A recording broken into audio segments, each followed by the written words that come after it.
It's time for our feature presentation. Really excited to bring you some new content today. So we just had a story release in regards to Jon Jones. So his testing came out. His testing came out negative for the M3 metabolite that he popped for before the fight. Like, I believe it was December 13th or somewhere around that date. That's pretty significant because what the experts have been saying, like Jeff Novinsky on the Jeff Rogan podcast, is that they believe, they're almost sure that he didn't take anything. He didn't microdose and he didn't take anything. It was more necessarily in his system, stored in his fats, and it was pulsating. That's what they called it. They called it a pulsing effect that the metabolite had. That's why at the beginning of the year he popped, and then he didn't, and then he popped again right before the fight. So in my initial reaction of UFC 232, I said to leave the man alone.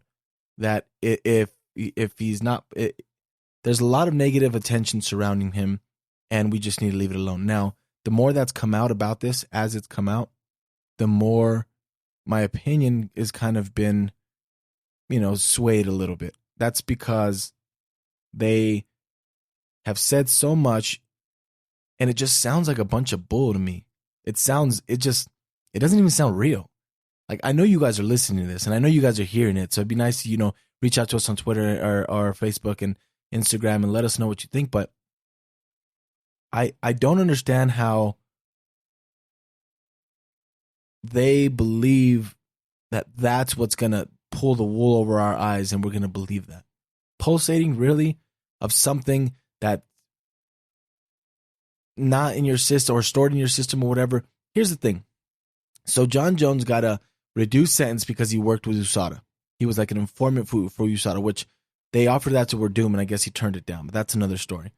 So instead of 4 years, he got 18 months, almost 2 years. Now, in 4 years, he's had these issues where he hasn't been able to fight because of his testing. In the past, he's had his issues. We're not talking about that. We're talking about his steroid use or his performance enhancement use. There has to be an initial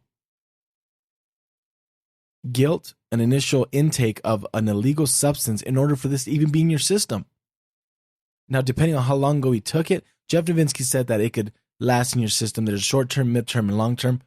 He was so contradicting. He said short-term could be a couple days, a couple weeks, mid-term could be a couple months, long-term could be a year and a half max, or whatever. And Rogan was somewhat calling him out on it. Brendan Schaub touched on it too, but it just sounds like a bunch of bull to me. I don't know what it sounds like to you guys, but man, it sounds like a bunch of bull to me.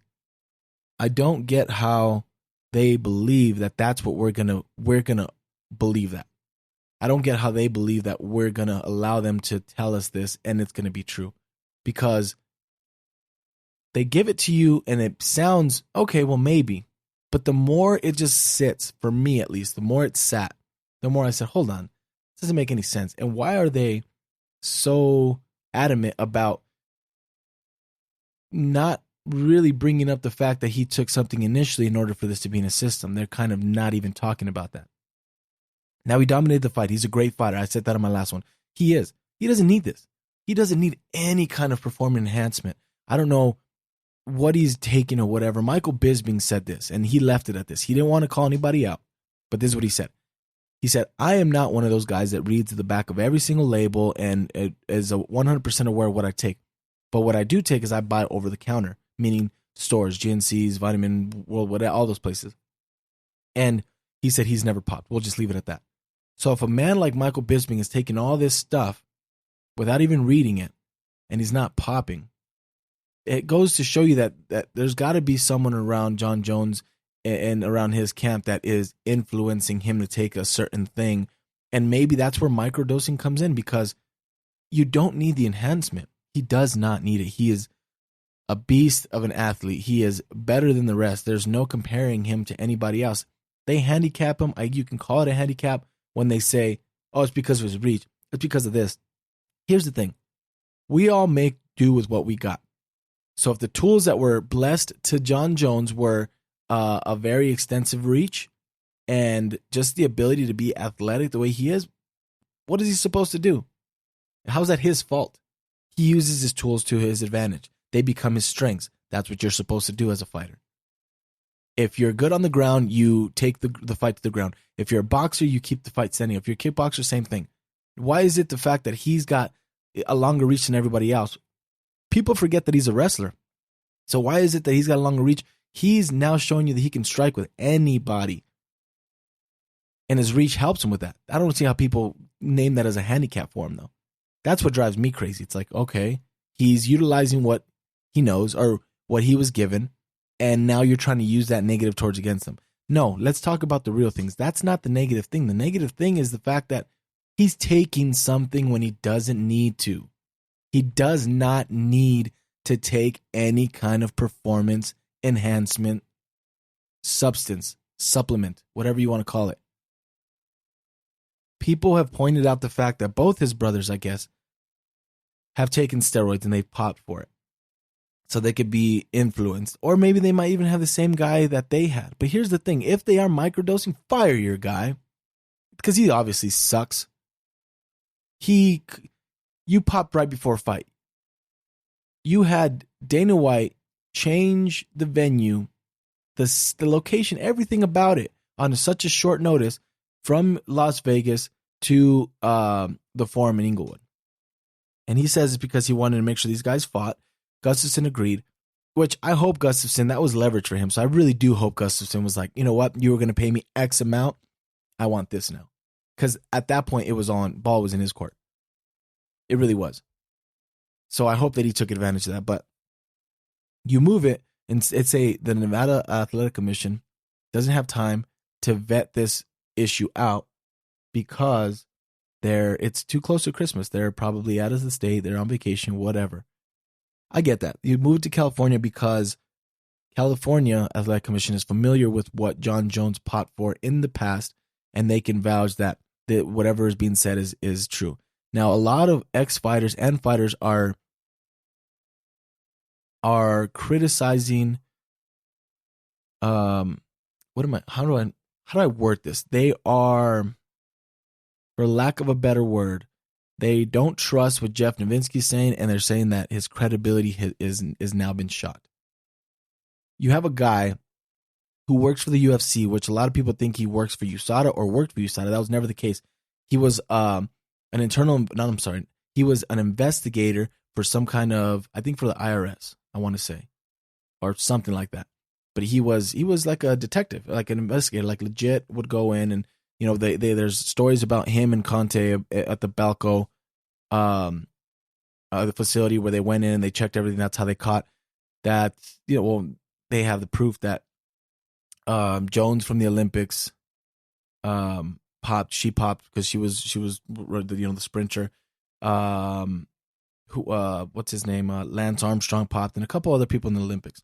But that's where that all came in. So he's got a resume of knowing this stuff, and he was never, he was just an investigator. And then he got more familiar with this stuff, and then now he works for the UFC as, I don't even know, an advisor or whatever. He's supposed to be the lead guy that catches this stuff. Is he in bed with the enemy? That's what a lot of people would say. He's just being paid to do his job. Now, his credibility shot because he was a part of that job comes with making sure the company moves forward in their plans, making sure the brand is not tarnished. So he went out and he had to put his credibility on the line, and it sounded terrible. If you know nothing about it, like I was not aware, it sounded okay. Well, maybe the more you let it sit and the more you really think about it, the more you are like, are you kidding me? This is the crap they expect us to believe. I know he didn't pop. Microdosing could have been in effect. That's something he could have done. This whole pulsating thing, I don't really believe it. And so let me give a little bit more background. Maybe if you guys aren't aware, the reason why I don't believe it is because there's only been one study of this. One. That's all we have to reference. There was an individual who took stuff and tested himself. And that's how we have this study of microdosing. He's the one that saw that it would pulse. But that's his body. And I think the longest it pulsed was like less than a year, about a year. This effect on Jon Jones is still pulsating is almost a year and a half or a little over. So it doesn't make any sense to me. The more I started seeing the thing, I was like, oh, well, I don't really understand it. I don't get it. But it sounds like a bunch of bull. Sounds like a bunch of baloney, folks. I don't know about you guys, but I'm trying to I'm trying to stay woke with the sports. I'm trying to make sure I don't buy into the crap that they feed us. Now, am I glad the event happened? Oh yeah, did I watch it? Of course. I watched Amanda Nunes destroy Chris Cyborg, giving her first loss in like 12 or 13 years. Knocking her out for the first time in her career. And I mean, she did it in fashion. We got to start talking more about Amanda Nunes. All this negative attention from 232 was focused on Jon Jones. I get the venue was moved because of him. I get that pay was fluctuating for a lot of different fighters because of him. So your bread was messed up a little bit because of everything that happened last minute. At the end of the day, they made it happen. You still made some money. So you didn't train for nothing. You didn't prepare for nothing. You didn't put your body through the weight cut for nothing. You still fought. And man, did we see some good fights. Nunes, absolutely monstrous. Corey Anderson got back in the winning column. I'm sorry, I keep saying that. He's been on a winning streak. I should apologize, right? He's been on a winning streak. It's just early in his career, he dropped a couple losses to some good guys. So that's why it's hard for me to take him serious. But I think Corey was like ranked number 10 or somewhere up there, and Latifi was number 5. And he beat Latifi in decision. So that was a big win for him. I believe it was decision. Jeez, I don't even remember anymore. If it wasn't decision, he definitely won in the later rounds. And then you had Amanda Nunes that just came in and destroyed Chris Cyborg. Destroyed her. It wasn't even, man. I got to give credit to Chris Cyborg because you can tell as her fighter instinct, she got dropped pretty quickly. I think it was 51 seconds that it ended. But she got dropped pretty quickly. Her instinctive nature was to get up and keep banging. Just keep banging. She kept moving forward. Not saying that was the right move to do. But she was just moving forward. She was banging. She kept getting caught and then she got dropped. It's not funny, but when you think about it, everybody just thought that Amanda Nunes was going to get destroyed. She was the underdog. She moved up in weight. Amanda Nunes didn't look in shape. She was not fat, like I said in my last one, by any means. She just wasn't what we're used to seeing. But oh my gosh, was that punching power still there. Amanda Nunes is a dangerous individual. I would like to see, and I'm going to make a correction, because I want to say I'd like to see her fight Shevchenko again. It would be part 3. In my last one, I said part 2. I was wrong. I forgot they fought earlier before they were both title contenders. They fought, and Nunes won a decision. Now, I still believe that Shevchenko won the last fight. I still believe that she could be a powerhouse at 135. I just think that the bread was right, and Dana pitched it to where we need a 125 star because, let's be honest, Jojenskin was not going to hold that for too long. She's too skinny. She needs to fight at 115. She needs to stop running away from her loss and get back on the winning column. She needs to go after Doug Rose. She's a dangerous woman too. She hasn't fought in a while, but she's going to be fighting in Brazil. And so that should be very interesting. But they needed a 125 fighter. That's why Shevchenko went up. Okay. I'm okay with that. But now you've been making these, quote unquote, super fights, double champ fights. You can do champ versus champion again with Shevchenko and Nunes. I'm sure they'd both be willing. I know there's a talk about a rematch with her and Cyborg. Do you guys want to see that? I almost don't. The fight's going to go the same. The fight is going to go the same. Cyborg is not going to take her down. Cyborg's going to continue to try to bang, and she's going to continue to get caught. It's just the way it is. Amanda Nunes is deadly. She is too technical. She is just pinpoint accurate with her strikes. Unbelievable. She stood there. She was against the cage and stood in front of the fire, faced it head on while the flurry was coming from Cyborg and her punches were coming. She was just moving, slightly, bam, bam, and then whoop, whoop, and bam, dropped her. Tink, tink, tink, and she just kept dropping her. So, to me, it wouldn't be an entertaining fight. It would be fun to see her and Holly Holm. I'm only biased on that though because Holly Holm is, I like Holly, but I believe that she's just she. Here's the thing about Holly, she takes any fight presented to her. I shouldn't say that. She takes the big fights, even if it's a stylistic nightmare. Like, hey, this person's up next. You want to fight him? I'll fight him. This person, I'll fight him. Hey, we're thinking about 145. I'll fight her.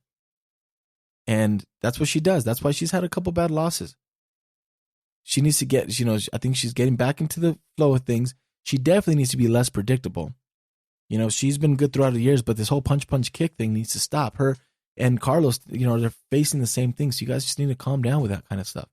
Be unpredictable again because you're deadly. And I keep hearing about Holly. They're like, oh, she's not really doesn't have punching power. She's more of a kicker. She was a boxer, ladies and gentlemen, a world championship boxer. She held titles. Yeah, her legs are bigger and they're stronger, so she catches you, boom. If she catches you with a punch, you're going to drop too. The thing with Holly is that she's not good on the ground at all. So you can tell that with her punches,